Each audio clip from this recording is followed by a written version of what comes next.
तो स्टूडेंट्स आज हम बात करते हैं बीए पार्ट थर्ड में ही फर्स्ट पेपर जो वेस्टर्न पॉलिटिकल थॉट अपन पढ़ रहे हैं उसी में अरस्तु के हमने देखे थे क्रांति से अर्थ, क्रांति के उद्देश्य, कारण, प्रकार, और आज उसी क्रम में हम देख रहे हैं अरस्तु के अनुसार क्रांति के कारण क्या हैं। ठीक है ना, क्रांति किन किन कारणों से होती है। तो हमने क्रांति की परिभाषा देख ली, उद्देश्य देख लिए और विभिन्न क्रांति के प्रकार हमने देखे हैं। तो हमने जैसा कि फर्स्ट वीडियो में बात की थी कि अरस्तु कहता है कि संविधान के किसी भी भाग में परिवर्तन क्रांति कहलाता है या संविधान में आधारभूत परिवर्तन ही क्रांति कहलाता है। ठीक है ना, तो कोई भी शासन में कोई परिवर्तन होता है या जो संविधान है, संविधान जिसे शासन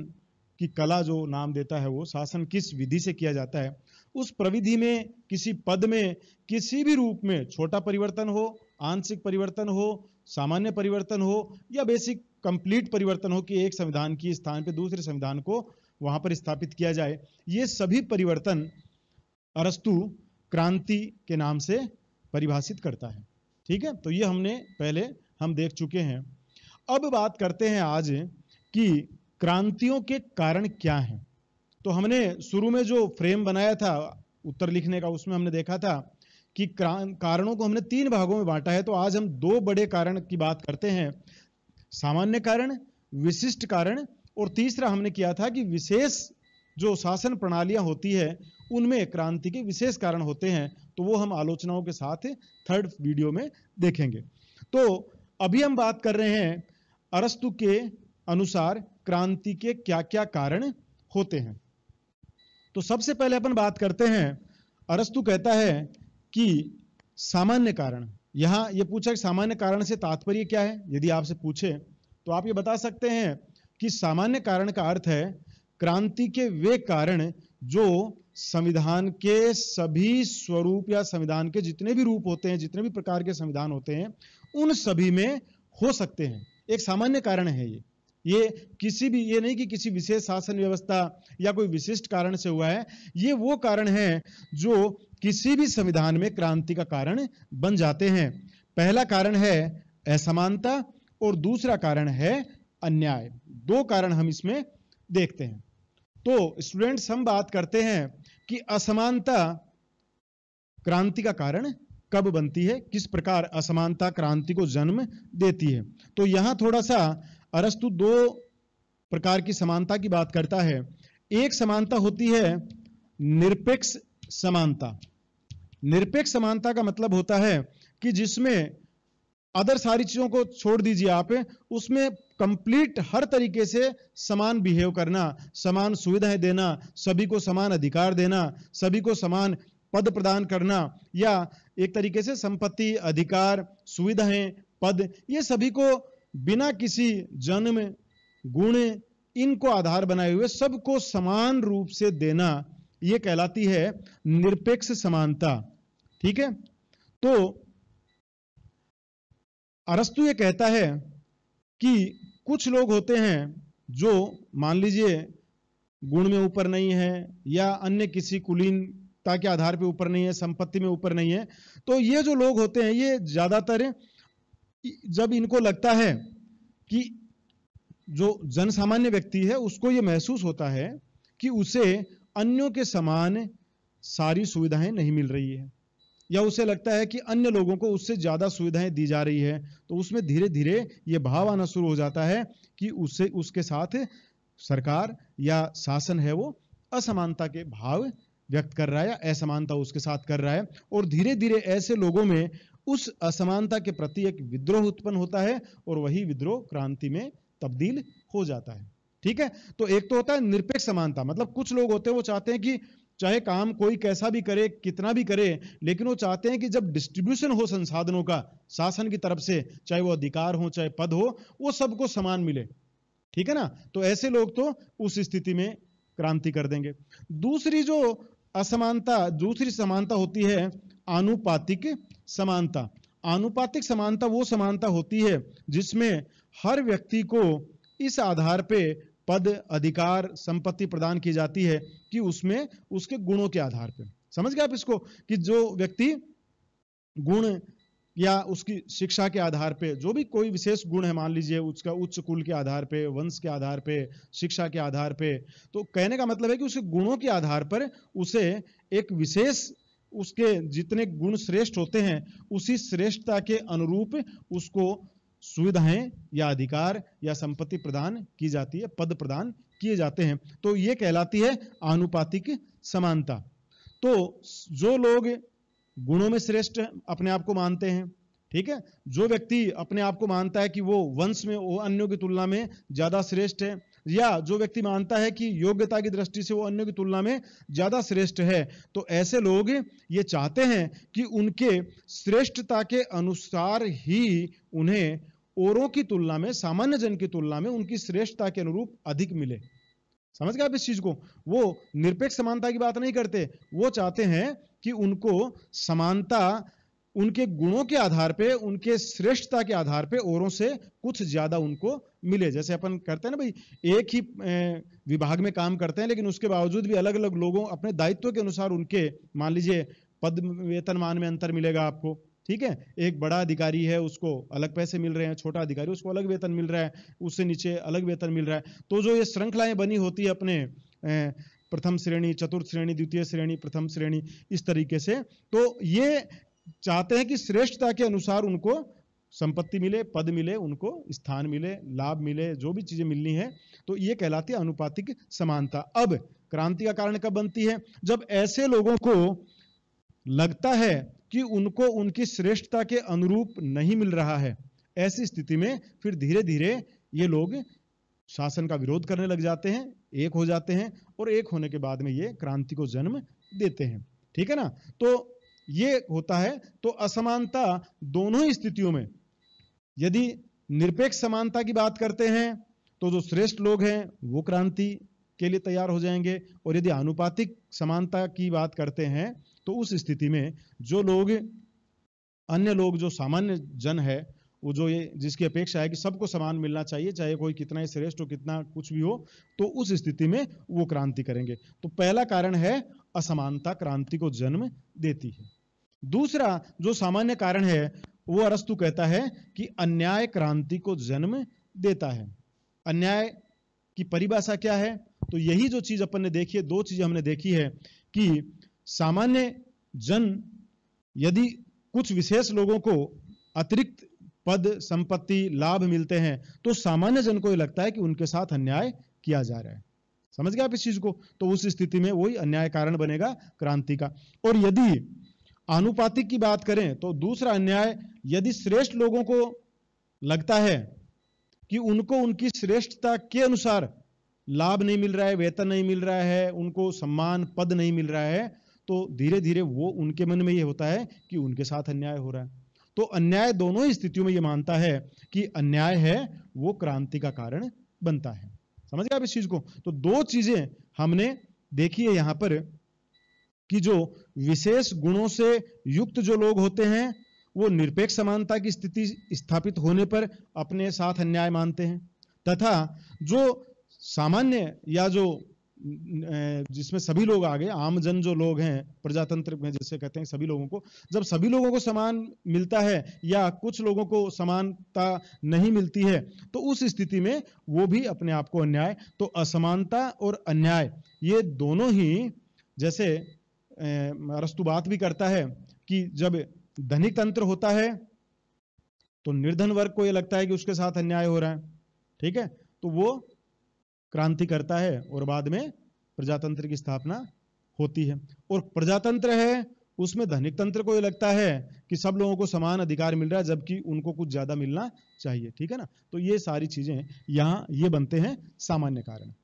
अब अपन बात करते हैं, अरस्तु ये कहता है, यहां हम देख रहे हैं कि अरस्तु कहता है कि क्रांति के कुछ विशिष्ट कारण भी हैं। ये तो हो गए सामान्य कारण जो सभी संविधानों में होते हैं। अब वो कहता है कि क्रांति के कुछ विशिष्ट कारण बनते हैं। जैसे अपन बात करें कि पहली वो बात करता है सम्मान या लाभ की लालसा। कुछ लोग ऐसे होते हैं जो हमेशा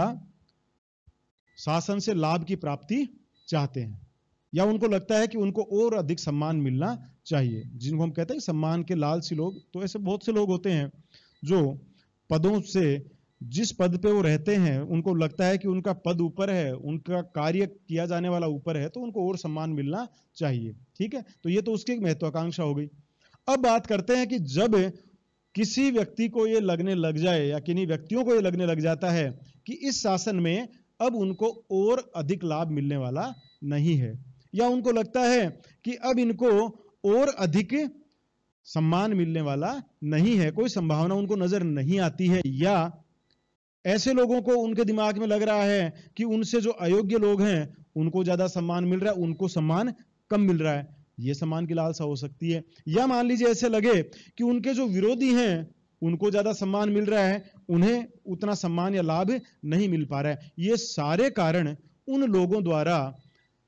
होने की स्थिति में वो लोग आगे चलकर क्रांति का कारण बनते हैं। वो लोग धीरे धीरे अपना गुट बनाते हैं और गुटों में धीरे धीरे शासन वर्ग के प्रति घृणा का एक माहौल बनाते हैं, और धीरे धीरे घृणा करते करते वो शासन को बदलने का प्रयास करते हैं। ठीक है, शासन की हर चीज को वो जनता के सामने अलग तरीके से प्रस्तुत करेंगे, ठीक है, अपने हितों के अनुरूप प्रस्तुत करेंगे। तो कहने का मतलब ये है कि कुछ लोग जिनको लगता है कि उनको सम्मान मिलना चाहिए उस राज्य में, उनको लाभ मिलना चाहिए, जब उनको संभावनाएं नजर नहीं आती है या उनको लगता है कि उनकी तुलना में दूसरों को ज्यादा मिल रहा है, तो ऐसी स्थिति में यह कहता है कि यह एक विशिष्ट कारण है कि इस ऐसी स्थिति उत्पन्न होने पर भी क्रांति होने की संभावना उत्पन्न हो जाती है। ठीक है, दूसरा स्थिति आती है भय की स्थिति। एक भय में हम कई बार देखते हैं कि एक सामान्य उदाहरण देखिए कि जैसे मान लीजिए कोई एक बिल्ली है या कोई पशु है इस तरह का, कि जब उसे बचने का कोई उपाय नहीं नजर आता है या उसको भय हो जाए कि अब उसकी मृत्यु होने वाली है और उसके ऊपर आक्रमण हो रहा है, तो ऐसी स्थिति में हम देख रहे हैं कि वो भी आक्रामक हो जाता है, वो भी सामने वाले पे आक्रमण कर देता है, ऐसा देखने में आता है। तो यही चीज, ये जो दृष्टांत वहां दिया गया है, उसी आधार पर ये कहते हैं कि भय एक ऐसी चीज है कि जब व्यक्ति को लगे कि उसके साथ अन्याय होने वाला है, या उसे लगे कि आगे चल के उसे किसी विशेष मामले में कठोर दंड दिया जा सकता है, या उसे लगे कि उसका जीवन संकट में आ सकता है, ये जब भय उत्पन्न हो जाते हैं, ठीक है ना, तो ऐसी स्थिति में ये, या मान लीजिए उसको गंभीर अन्याय की संभावनाएं नजर आ रही हो या महसूस कर रहा हो, तो इनके प्रति उसको आगे आगे होने की आशंकाएं जब नजर आती है तो उसमें एक भय व्याप्त हो जाता है, और इसी भय के चलते वो क्या करेगा कि शासन का विरोध करना प्रारंभ कर देता है और एक वातावरण तैयार करता है उस भय से निकलने के लिए और उस भय से अपने आप को उस घटना से बचाने के लिए कि वो उस शासन को यदि समाप्त कर दे तो वो सुरक्षित हो जाएगा। तो ऐसी स्थिति में भय की आशंका, ठीक है ना, अपना कोई भी नुकसान होने के भय की आशंका भी कई राज्यों में क्रांति का कारण बनी है। देखिए, ये हमेशा ध्यान में रखिए आप कि अरस्तु ने जितने भी विशिष्ट कारण बताए हैं, ये कहीं भी उसके कारण काल्पनिक नहीं है। ये आपको ध्यान में रखना इस चीज का, कहीं भी उसने कल्पनाएं नहीं की है, बल्कि हमने शुरू में देखा था कि उसने अपनी जो साइंटिफिक मेथड तो उसका जो रिसर्च का रहा है, ठीक है ना, उस वैज्ञानिक अनुभवात्मक और जो उसने विश्लेषण किया उन सारी चीजों का, 158 देशों के संविधानों में अलग अलग घटनाओं का उसने बड़े बारीकियों से वैज्ञानिक पद्धति से विश्लेषण करके ये निष्कर्ष निकाला कि कुछ उसने हर वो घटना देखी जो क्रांति हुई,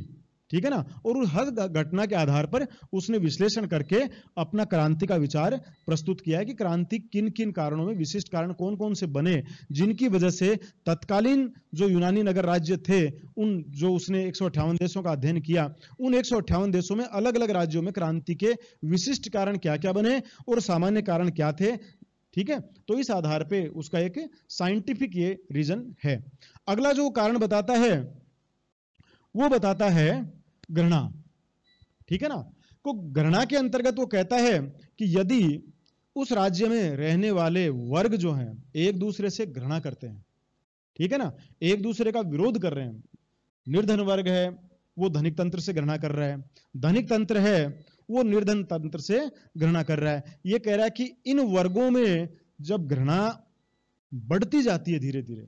घृणा बढ़ने के साथ ही दोनों एक दूसरे के विरुद्ध आक्रामक हो जाते हैं और एक वर्गीय क्रांति होने की स्थिति में यह कह रहा है कि उस स्थिति में वर्गीय क्रांति का जन्म होता है और क्रांति हो जाती है। तो घृणा भी क्रांति का एक विशिष्ट कारण अरस्तु मानता है। अगला जो कारण यह है वो ये मानता है कि जब उच्च जो पद होते हैं प्रशासन के, उन उच्च पदों में यदि आप ऐसे व्यक्तियों को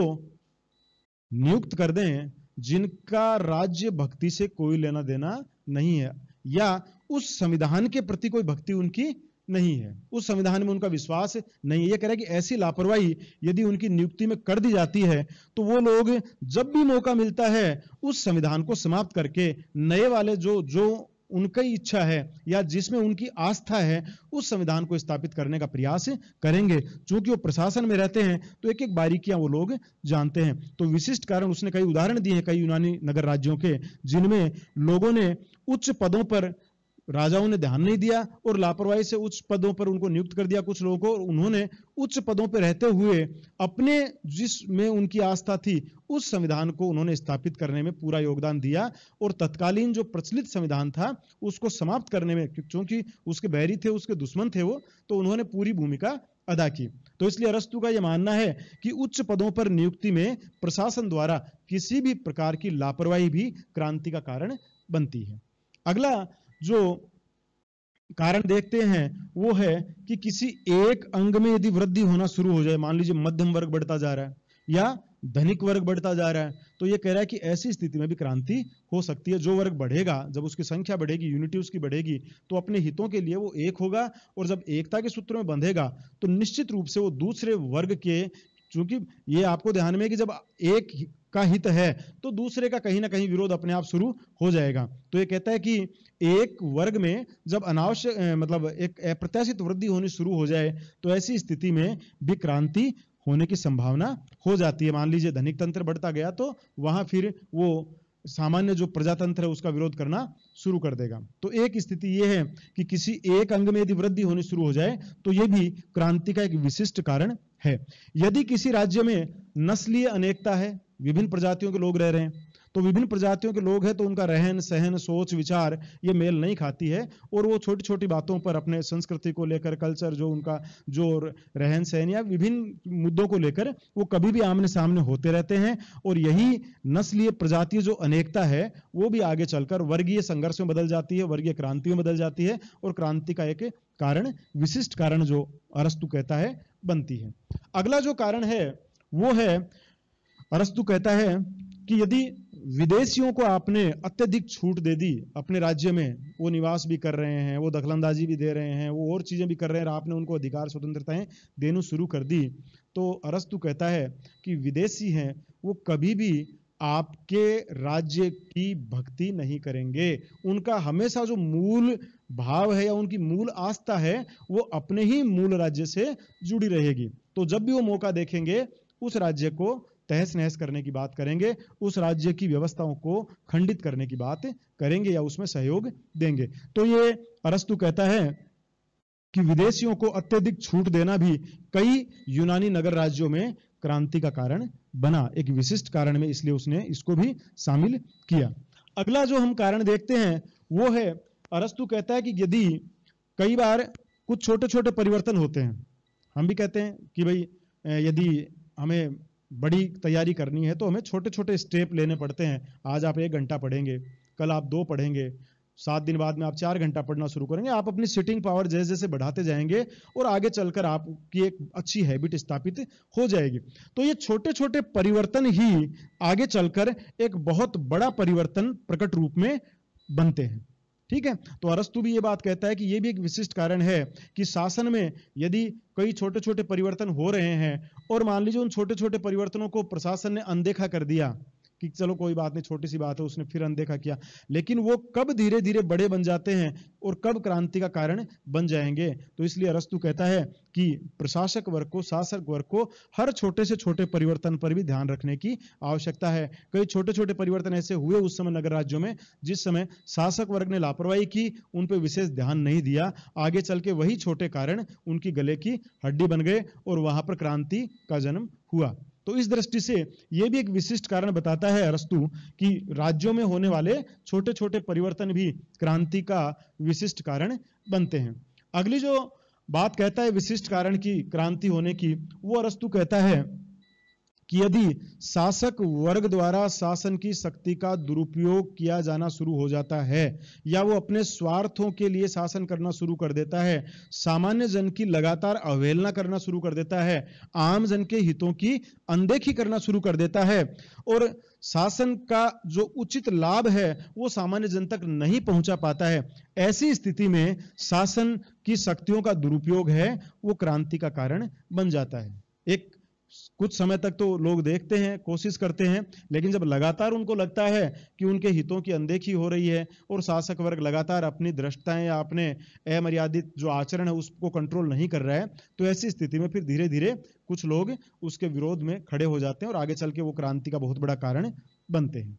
और इसी प्रकार एक बात और कहता है विशिष्ट कारण, वो कहता है कि कई बार राजघरानों में या राजाओं में या कई बार आपस उस राज्य में जो बड़े प्रभावशाली जो लोग हैं उनकी पारिवारिक जो विवाद होते हैं वो विवाद भी सत्ता को बदल देते हैं। तो ये हमने बहुत सी ऐसी देखा है कि जो फैमिली डिस्प्यूट्स हैं उन्होंने राजाओं में परिवर्तन, जो शासन में परिवर्तन है वो किया है। उसने उसकी हत्या कर दी, उसने उसके खिलाफ षड्यंत्र किया, उसने उसके खिलाफ गुट बना लिया। तो पारिवारिक विवाद है, ये भी अरस्तु कहता है। उस समय नगर राज्यों में उसने कुछ राज्यों में देखा कि पारिवारिक विवाद थे, वो आगे चल के पूरे राज्य उनमें कई गुटों में बंट गए और परिवारों के साथ, एक परिवार के साथ कुछ गुट हो गए, एक परिवार के साथ कुछ गुट हो गए और आगे चलकर बड़ी बड़ी क्रांति उन यूनानी नगर राज्यों में अरस्तु ने देखी। तो अरस्तु इस आधार पर अरस्तु कहता है कि पारिवारिक विवाद भी क्रांति के कारण बनते हैं। यहां तक कि अरस्तु यह भी बात कहता है कि कई जो विवाह संबंध थे उनको लेकर भी कई क्रांतियां हो गई, ठीक है ना। तो उनमें भी जैसे मान लीजिए कि कोई इस तरह के संबंध बने वहां पे, जनता ने उसको स्वीकार नहीं किया उस राजा या रानी को या इस तरीके से, तो ये भी छोटे छोटे कई विशिष्ट कारण बन सकते हैं। तो यहां आपको ये बात ध्यान में रखनी है, ये बड़ा प्रश्न यदि आता है तो ये आपका एक मूल उत्तर के अंदर आपको बड़ा व्याख्या करनी पड़ेगी कि अरस्तु के अनुसार क्रांति के क्या क्या कारण होते हैं, वो कौन कौन से कारण हैं जिनके आधार पर शासन के विरोध में चीजें खड़ी होती है और वो चीजें नई नई जन्म लेती है, नई नई घटनाएं, और उसके बाद में एक विद्रोह का स्वरूप धारण करके कैसे एक क्रांति के रूप में कन्वर्ट होती है और संविधान में सामान्य या आधारभूत परिवर्तन होते हैं। तो इसके लिए उसने सामान्य और विशिष्ट कारण दिए हैं। इसी क्रांति में जो अरस्तु की क्रांति का जो अवधारणा, उसके थर्ड पार्ट में हम बात करेंगे विभिन्न जो विशिष्ट शासन प्रणालियां हैं उनमें क्रांति के क्या क्या कारण होते हैं, और एक क्रांति के जो संविधान है उसकी आलोचना को यदि है, आलोचक किस रूप में इसको देखते हैं, तो वो हम अंतिम वीडियो जो हम अब इससे नेक्स्ट बनेगा उसमें हम बात करेंगे।